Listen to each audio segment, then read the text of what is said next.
we want to introduce ourselves to you. I'm Nikki Ross. I'm our program specialist. And I'm Amber Kiefer. I'm the IET teacher here at Health Occupation Center.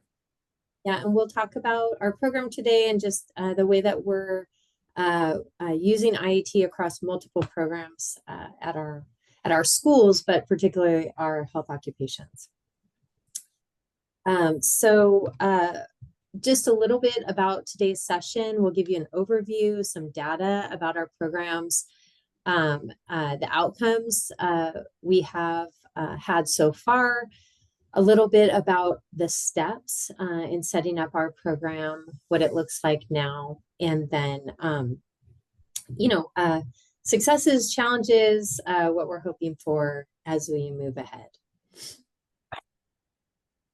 As far as the Health Occupation Center goes, I don't know if you know much about us, but we're in East County, San Diego, and we have a pretty large program. We partner with 12 major healthcare training, or we partner with local hospitals, small clinics for our healthcare training and licensure programs. And then we also offer 14 continuing education courses, 14 program-specific accreditations. Some of those that you might be familiar with in your programs. We have dental assistant, we have pharmacy technician, phlebotomy, medical assistant, medical office professional, veterinary assistant, CNA, LVN. So we have quite a few programs. We do have an average enrollment about 1,400 and 2,500 in continuing education. So that's a pretty large part of what we offer to our community. We have a solid completion rate, 80 to 85%. And then you can see quite a few partnerships for our clinicals, for our internships and externships countywide. And almost every single one of our programs includes an internship, which is really an exciting part of what we can offer. We do have a link in our presentation to an overview of our Health Occupation Center, and we can make our presentation available to everyone. So just an overview of HOC over the past few years. It's pretty interesting. So, we offered a vocational ESL class for medical careers starting in 2015. And then, we saw interest kind of go back and forth for that class. It was really a smaller cohort, 10 to 15 students that intended on joining the Health Occupation Center programs. But we decided in 18 and 19, because of some of the results from that vessel, to eliminate our entrance exam. So we had an internal exam for math and English assessment, and spots were given to the highest scores. The difficulty there was that we, were largely kind of weeding out our language learners, our older students with that test. And it was something that we really wanted to move away from and have our entrance more equitable. So we started doing the CASAS reading test, and students had to achieve a score of 228 to participate in the healthcare programs here. We did offer, a CNA and IET and patient care aid classes in 19 and 20. And then through all of that, we decided to do open enrollment starting in 2021 with no CASAS test score required to enter our programs. So students could basically register and join the program. Now, we do have transition services here on campus, so we're able to talk with students about the requirements and help them know what's possible, what's required, so that they're making a solid decision. In 21-22, we had our first ESL support teacher, and we started focusing our professional development on teachers working with our IET teacher, and then launched in-class support 22-23. And then currently we have what we'll talk about today, our comprehensive ESL support in and out of class. We wanted to share just a little bit of our demographics with you, so you could check these out, and you'll see that we've have had kind of interesting numbers as far as demographic goes in our programs. We did want you to know that at our schools, we have quite a large population of students from the Middle East and Afghanistan. So our what is under the column for white does include our Middle Eastern students. So we're hoping as we collect demographics going forward that we'll be able to let people know more about the students that we serve that are language learners from all over the world. But you can kind of see how those numbers have changed and moved around. And then finally, you can see regarding our language learner outcomes, back in 2017 and 18, before we eliminated our entrance exam, we had 3 enrolled with a 3rd completing. And then all the way up into the last couple years where we're looking at 80+% of our language learners completing our programs, and quite a exponential growth in the number of students that have enrolled and we're really pleased to say completed. Amber, did you want to add anything? I know that was a lot of data. That was all Heather's stuff. Yeah, you're doing great. Okay, cool.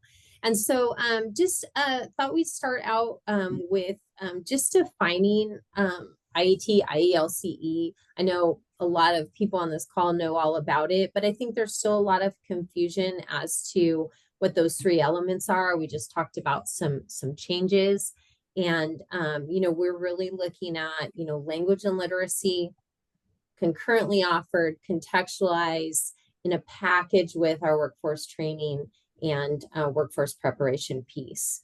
And the IELCE as a program provides these services to language learners and prepares them for employment in in-demand industries at or leading to a living wage. So what we support our English language learners with in our IET program is the workforce preparation, soft skills, resumes. We do a co-op. We do, oops, sorry, my screen go changed. We do have Canvas. All of the HOC, Health Occupation Center programs do use Canvas. So we have reading, writing, listening, and speaking activities within Canvas that are contextualized for the individual programs. We have in-class language and literacy during the labs and lectures. We have an open study lab, which does language and literacy instruction and support homework assignments. And that is kind of in the middle of the day. So it gets the morning classes at the end of their class and the evening classes before their class. We do pre and post assessments with CASAS that kind of shows us, identifies, what we need and who we need to work with. And then we have scenario-based simulations that we work on for communication skills and meeting the internship requirements and competencies.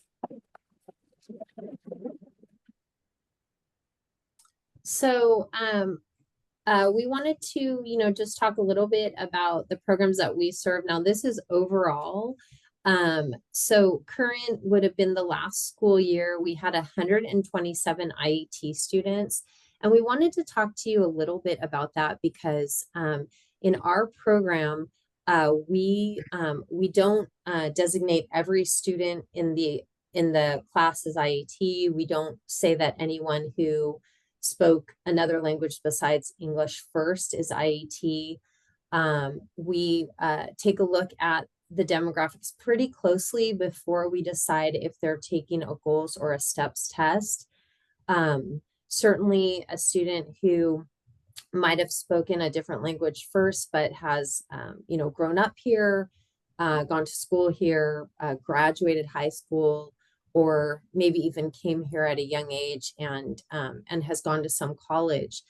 They might not be a student that takes the ESL test. If they're a student that's participated in our academic programs previously and has a goals test, we'll usually stick with that. And we'll talk a little bit more and hopefully in Q&A what we've learned about that and how we're trying to figure out how we can be, really show off how many language learners we're serving, but also continue to make the best decisions as far as which tests students take when they CASAS test, when they first join our programs. And again, we said they don't have to get a score to get in, but we do CASAS test them, as Amber mentioned, to find out, where their needs are and who needs the most support. So as far as medical CTE, we named our programs for you, and there's a list there. And then for non-medical CTE, we do offer accounting, office professional, which was, something that we'll probably be taking a second look at, given the guidance that just came out. We have a paraprofessional class, and we also have construction and welding. So some trades classes that we're working towards offering IET for those classes. Just a little bit about the demographics. And again, in this presentation, we have a link to some special populations data, an expansion of what you saw in the previous slides. But we do have 37 different languages, students representing 80 different countries at our schools, and about 8,300 students across the programs that we list down there. So we have a good sized program and quite a diverse student base that we serve. So one of the programs we wanted to highlight was our phlebotomy medical lab assistant program. It is one of our most popular ones. It's usually full. It usually has many English language learner students in there. And so what the students do in the class is they do the lecture and the lab. And in class, they act as both phlebotomists and students, patients. So they get both, the experience of being the phlebotomist and the experience from being a patient. So the combination of the phlebotomy and lab assistant training makes them more employable. They do earn the CPT, the phlebotomy 1 license. They get the medical lab assistant certification, and they are ready for exam through the NHA, the National Health Association. Recruitment for our phlebotomy course is usually online through social media or through our college and business associates partnerships. And then we have 2 sections. So we have a daytime section that is 18 weeks long, and it is it's 8 hours a day. So we have 2 of those per year. And then we have 1 year-long evening session that is 36 weeks. That's 4 hours. And both of those classes go 2 times a week. Yeah, and we previously have partnered with our Career Center for a cohort or boot camp type of class, and Amber's been the teacher for that class as well. So we wanted to share a little bit with you about our SSLOs for this is, a snapshot of what we worked on for phlebotomy. I know this is something that we all will submit along with our IELCE report.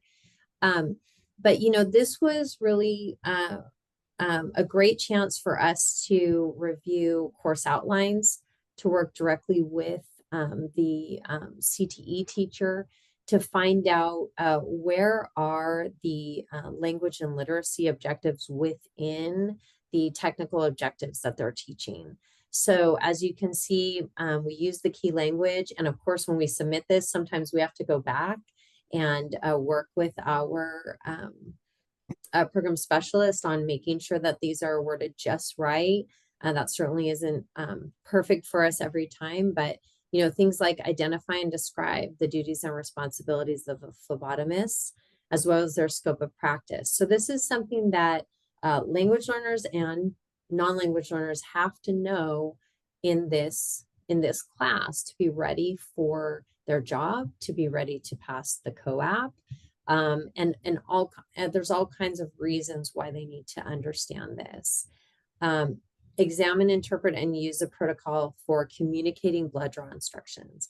And we'll talk in a little bit about these simulations that we're using with students, but being able to talk with a patient, let them know what to expect, let them know what you're doing, and then within that, understand the steps and the vocabulary. So these were really kind of fun, if that's your thing, to work on, but also to learn more about, okay, what are the technical requirements of this class, and how can we help our language learners understand those technical requirements as they're learning them or accomplishing them, because a lot of students come to us with heavy backgrounds in this same field. So they know what to do, but they don't know how to accurately communicate it or even follow the instructions from their instructor related to safety and things that may be different than what they're used to.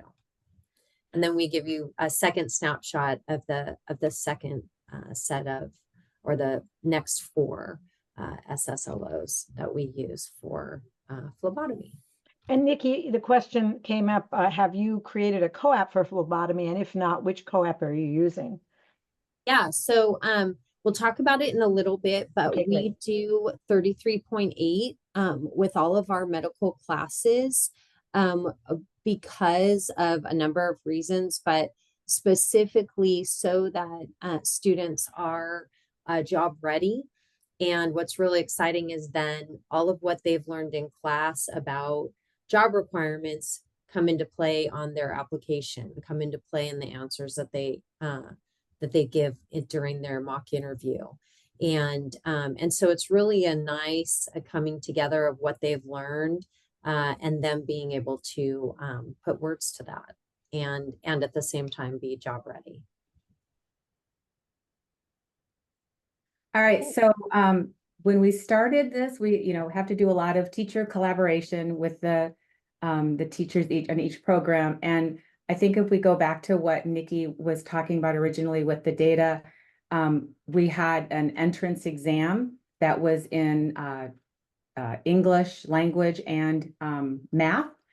And so most of our teachers are still from that time period when we had an entrance exam, and now we don't. So it took a little while to get the teacher buy-in because they had not had to deal too much with language learners in their classes because of the entrance exam.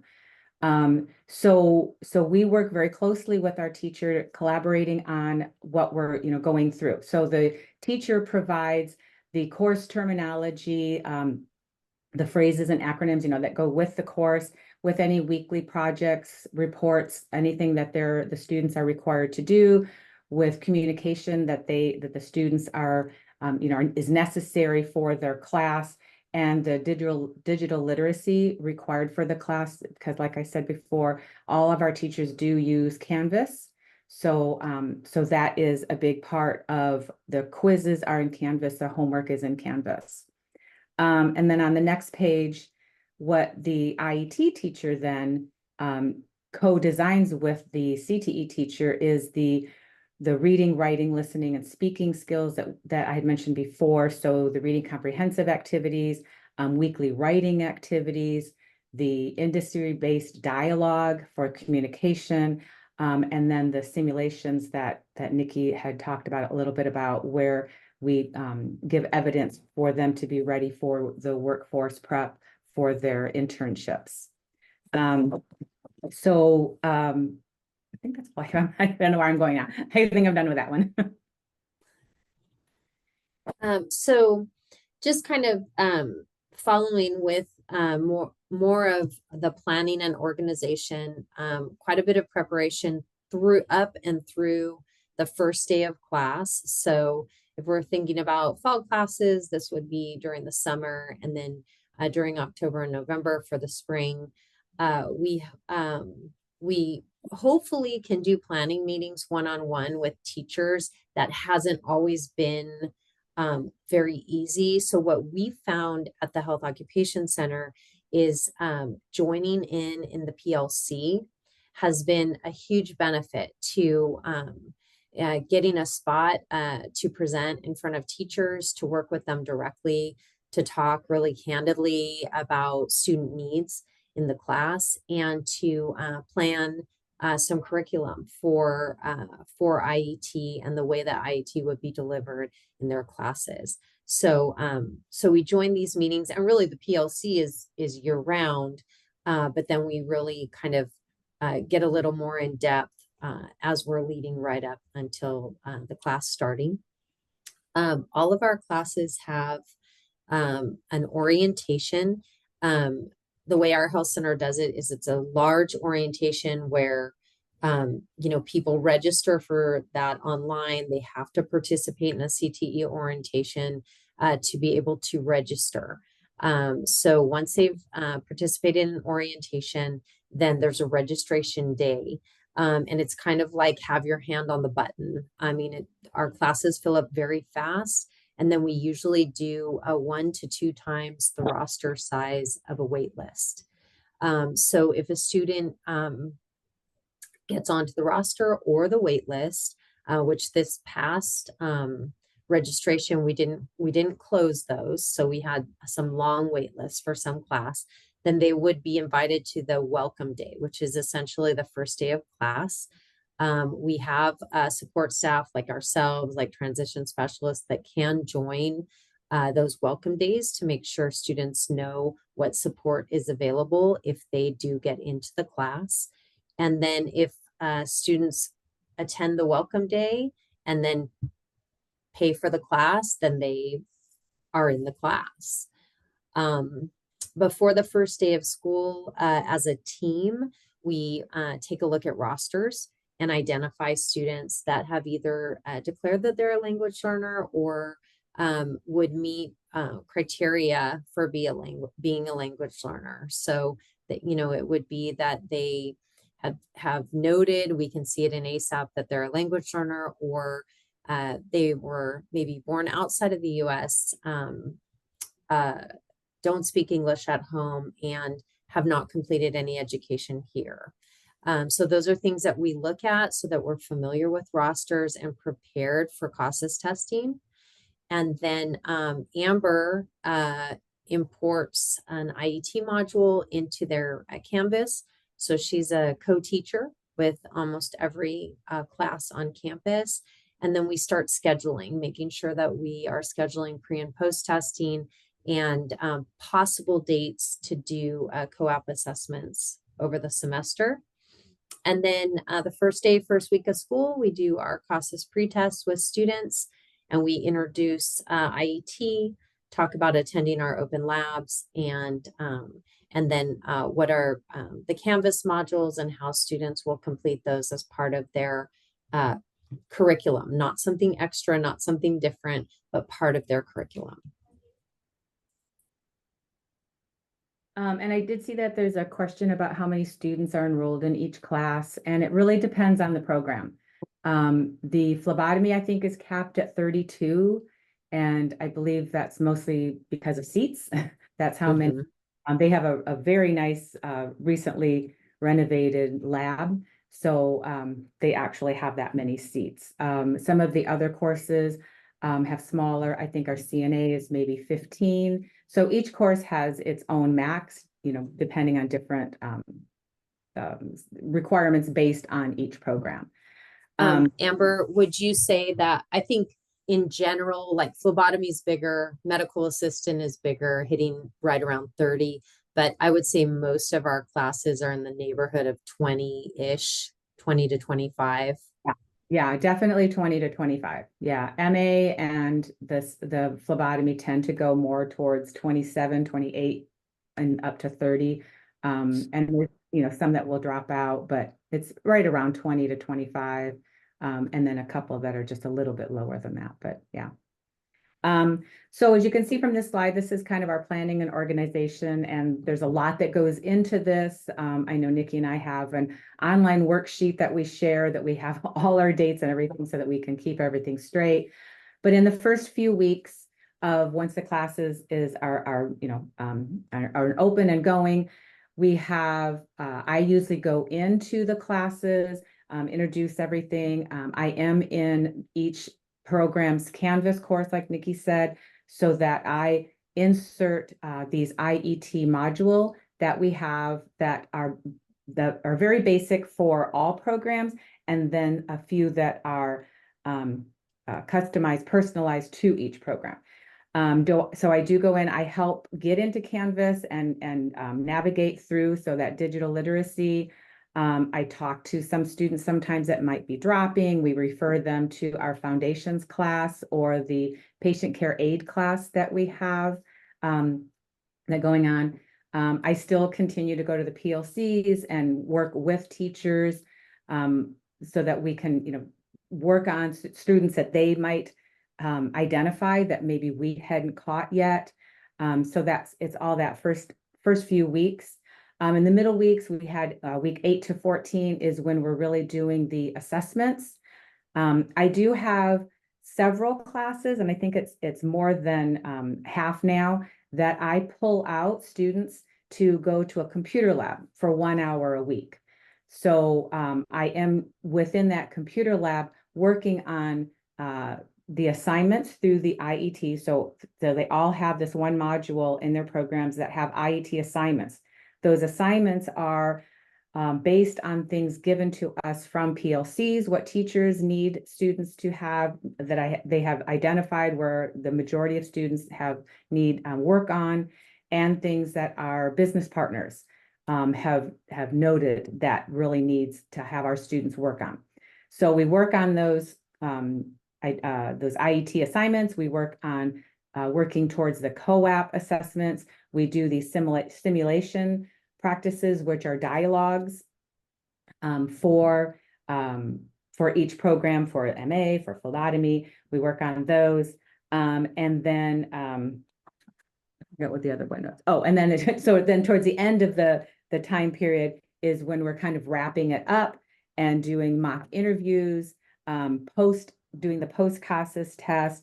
Still, I'm always in the Canvas courses, monitoring the assessments, identifying students that might be having some troubles, still collaborating with those teachers, and then doing the simulations, also identify and give evidence for competencies to go out on their internships.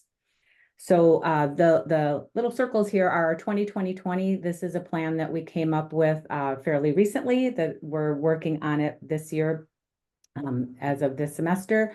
So we do, when I pull the students that I do pull out, the classes, we work 20 minutes on IET module work. So as Nikki pointed out, this is not extra work. It is during their class time. It's not stuff that we're trying to pile on and overwhelm the students. So I work with them on their IET module work. 20 minutes we work in paired practice, either with simulation paired practice, with something that the teachers might tell me. Sometimes they say, hey, they have a test later this afternoon. Can you practice these few ideas? So I'll pair them off and we'll work on that, or we do the co-op practice. And then the last 20 minutes, we're usually presenting either a simulation, because it's very big on that communication in the class. We're trying to really get students we find that many of them are lacking in that communication, and most of the healthcare field do have to identify patients. They do have to walk up to patients and say, hello, my name is whatever, and I'm going to be your phlebotomist today. So we work a lot on that communication presentation, the last 20 minutes of that computer lab. There are a few programs that I don't take out for computer lab. So I do roving teacher model into their classes, and I'll be present during either lecture or lab to help with the language and literacy. And then we have the synchronous instruction, and then we do have asynchronous instruction that are those activities that are in Canvas. We have reading, writing, listening, and speaking activities that are all within Canvas. I monitor all of them and give comments and work on anything that we need to do back in that computer lab or when I'm in their classroom. We do all. Sorry, Amber, I was going to jump in. I know we're cutting right into the end of the meeting. You know what, Lori, guys, feel free, you know, I appreciate that, but I'd like you to finish. So if you Okay. could another 5 minutes, that would be so great. Awesome. Thank you. I was just going to say real quick, we do utilize Burlington English and Reading Plus and North Star as extra help if we really need that too. I think about the Open Lab. Do you want to talk about the Open Lab? Yeah. So just this is an open lab. It seems that I've got a little bit of background music, so let me know if that's getting too loud in the background. We have a open lab, which that's actually the classroom I'm in right now. But what we had kind of just to come in, send your groups of students type of thing, and our teacher would work with students on different projects from the teacher. And what we decided this year, just because we had students that we felt needed a more targeted English lesson when they visited the open lab, is we decided to do a Monday, Tuesday mirrored lesson. So students could come on either Monday or Tuesday for either small group or one-on-one instruction, and then a 2-hour contextualized language and literacy lesson focused on the medical field. And the teacher can also do simulation and co-op practice with them. And then on Wednesday and Thursday, it would be similar, only the contextualized lesson would focus on soft skills for the medical field. That was something that kept coming up with our advisory members and just teachers in general. And we felt that that was a great way for us to kind of have a more structured lab for students, and probably a bigger draw and buy-in for the teachers as well based on PLC feedback. And then on Fridays, we offer a 3-hour conversation role play and simulation practice class. Currently, it's just in terms 1 and 3, and we offer it off-site because we're in a kind of a city next to where most of our language learners live. So we decided to offer that on Friday when many of them don't have classes and could attend closer to home. Nikki, there's a question too that I don't really know the answer to. How did we fund the open lab design? What's our funding source? So these are IET teachers. And so they are part of our IET program. We interviewed, and these teachers interviewed for positions and were hired as IET teachers. And we wanted to offer it as a support for students either after or before class and for multiple classes. So these are, it's part of their teaching assignment. Okay. And I just wanted to say, if you were able to offer some more co-ops, then their funds could be gathered from that as well. And one of our agencies is looking into writing a phlebotomy co-op. So if they do that, you might be able to use that.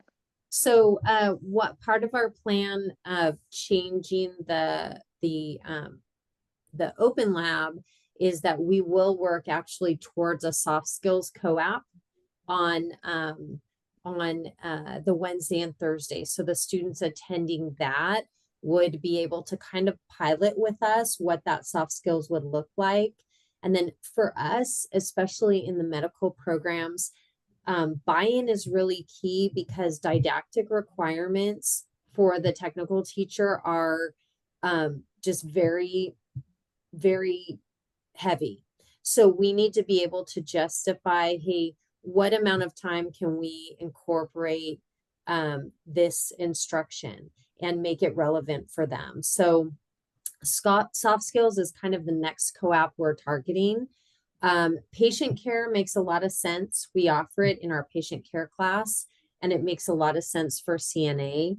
But currently, we've really only been able to pull the trigger on one co-op for each class. But yes, that's our next move. Yeah, so we have a lot of, medical teachers with the medical field, and they have very big time constraints of how many hours that they all have to go through. So, it's been trying to get a lot of the buy-in and taking too much time. So right now, the one co-op is working really well. A lot of teachers have really bought in, especially this last year and this last semester. So I think that I'm hoping that we will be able to get a couple more, at least maybe one more co-op going. But it's been a short. We have to do baby steps to get everything and all the organization. And I love someone asked how many IE teachers do we have on site. So that's me. So we do have the open lab instructor. That is not me. So she is an ESL instructor. She does the open lab for us. And then I utilize the program specialist, Nikki, and our transition specialist. They help a lot with the job applications and mock interviews because that's, a lot of that is one-on-one. So there is only me right now doing the different programs. So on the screen right now, the Canvas module layout. So like I said, I put an IET Canvas module in everyone's Canvas course. I name it IET so everybody knows that it's, different than what their medical assignments are, but they're all assignments. And so the layout that we have has been what we've found out has worked really well. This is the same for all of the programs, just contextualized different for depending on which healthcare field. So we have 6 ethics and soft skill modules that is an activity that they do, and they turn something in. 6 writing assignments, 8 workforce prep, and that has all to do with the co-op, so the mock interview and the job application, and then 1 reflection at the end that kind of helps us and them to reflect on how the program went. So that's our layout. So then the co-op, the 33.8, I think we've talked a lot about this by now, but the application and interview, like Nikki said, it's relevant for all of our programs. Our business partners, advisors have said that this is what they need from our students in the past. This is maybe one thing that's lacking, that need to improve the interview skills, the employability skills, the communication skills. And then what we find out in CASAS, we find that they need a lot of help with charts and forms. So I tell them all the time, this job application you're filling out, if you've filled out in the past, it's still proof that you know how to fill out a chart and form, because that's what you're going to do a lot of in the medical field. Yeah, and I think we've found too that so many students, even the ones that seem like star students in the class, might have no idea what they needed to be prepared with for an application. They might not understand that they could have filled on an online application and then go in and need to fill that application out in person before the interview. So all of these things, and then also just the very simple interactions, respect, eye contact, engagement. Tell me about yourself. What are my weaknesses? All of those things, from vocabulary to just manner, are things that every student in the class we're finding out can really benefit from. And Paul, then, yes. Paul said something in the chat, and I love that eWorks thing. I would love to. I think it would do really well with what we do. I'd love to be able to use that. Definitely. Yeah, so as far as the last piece, and this is kind of the newest, something that Amber and I worked on last semester, were simulations. So we kind of launched the spring with a recommendation for students with a certain CASA score to come to English class. We really wanted them to come to the lab time and go through additional English instruction. Again, it's not required, but it's something that is good for their success. And so we developed these simulations that incorporated, a patient scenario. They'd have to read that scenario and demonstrate fluidity. They'd have to listen to directives and be able to follow instructions. Following instructions was one of the biggest things teachers talk about, and then demonstrate at the same time the correct technical skills. So what's really nice about these simulations, when they're done as an assessment, we're bringing in the technical teacher, bringing in the IET teacher, and seeing all of the pieces of IET come together. And then speaking, they would need to write a description of the patient's complaint as a report for the doctor, and then demonstrate that they have professional and industry appropriate communication.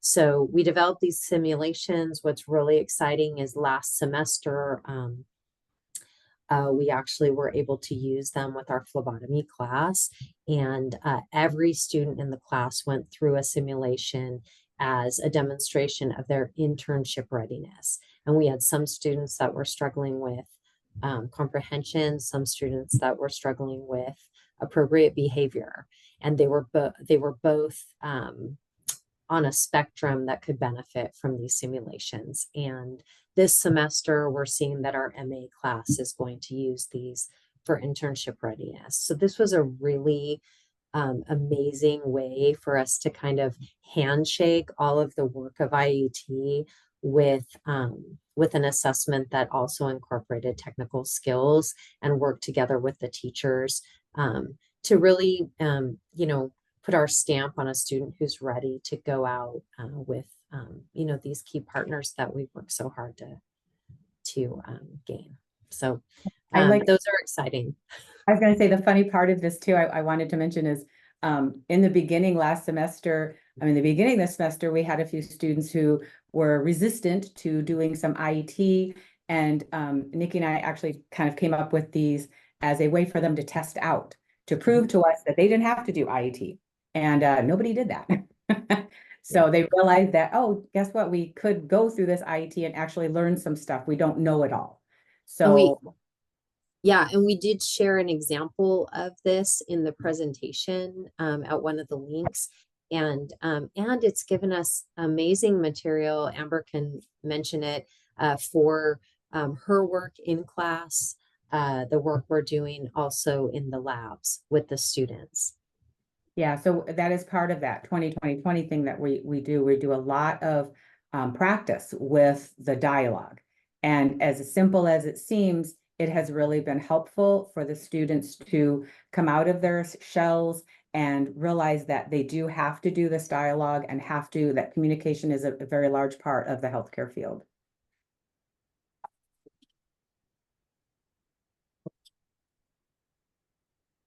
This is you, Amber. Oh, is it? Okay, so sorry. So I thought, wait, right there. So successes, challenges, and looking ahead. So where we feel we've been successful is in all of the growth.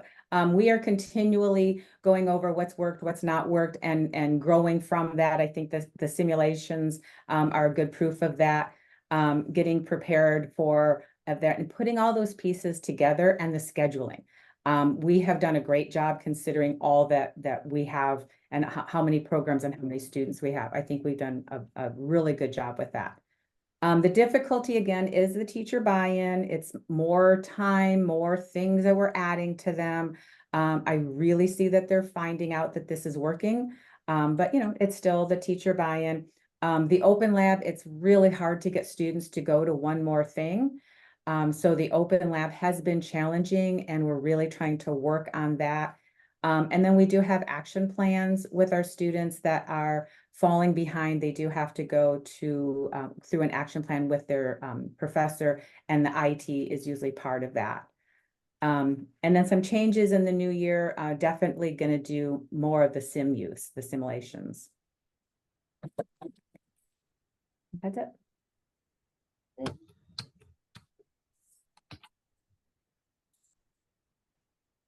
Questions? Okay, great. Thank you so much. I just want to say, Amber and Nikki, fabulous. I'm sorry Heather couldn't be with us, but this was really a great presentation. It just shows that, you know, working together and collaborating, the ESL teacher, the CTE teachers, can really make this happen. The fact that you collaborate for your single set of learning objectives, that you emphasize the communication, which is the job of the ESL teacher, and why we're adding them in so that the students have this support they need, as you say, especially for the medical profession. All of your orientation and preparation, and the fact that you evaluate every semester and try to make things better and are improving and changing. I mean, it's an incredible program. Thank you so much for sharing it. Does anybody have any class questions? We have, at what point do you drop students and allow waiting list students into the phlebotomy class? That's one of these questions. Nikki, do you want? Can you repeat that, Lori?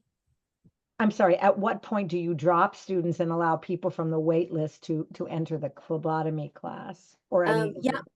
So there's a 2-week drop deadline where students get their money back or not. After that, they wouldn't have anyone else come in. As far as the wait list goes, a student would have, they usually say, okay, you got a spot, you have 1 week to pay. And then if they don't, you know, pay for the class, then they would open it for the next person on the waiting list. Okay, thank you. Any other questions? So Nikki and Amber are going to share their slides with me, and then I will send them along to you, and we will be putting this recording up on the Yale Civics support channel so that you and other colleagues can take a look. Are you willing to get emails or questions about your program? Of course, absolutely. So Sure. appreciate you being role models for everyone else who is trying to make this happen, and you guys have come up with a great organization and plan. We really appreciate it. Thank you. Thank you so much. So thank you for being at our meeting today. And oops, let me just say thank you to everyone for participating. Here are our Yale Civics team, our emails, etc. If you want to get in touch with us. Thank you, Paul, for your presentation. And I will be sending you the slides and the recording, all of those who on our Yale Civics network list. Thank you, everyone, and we'll see you on November 6th.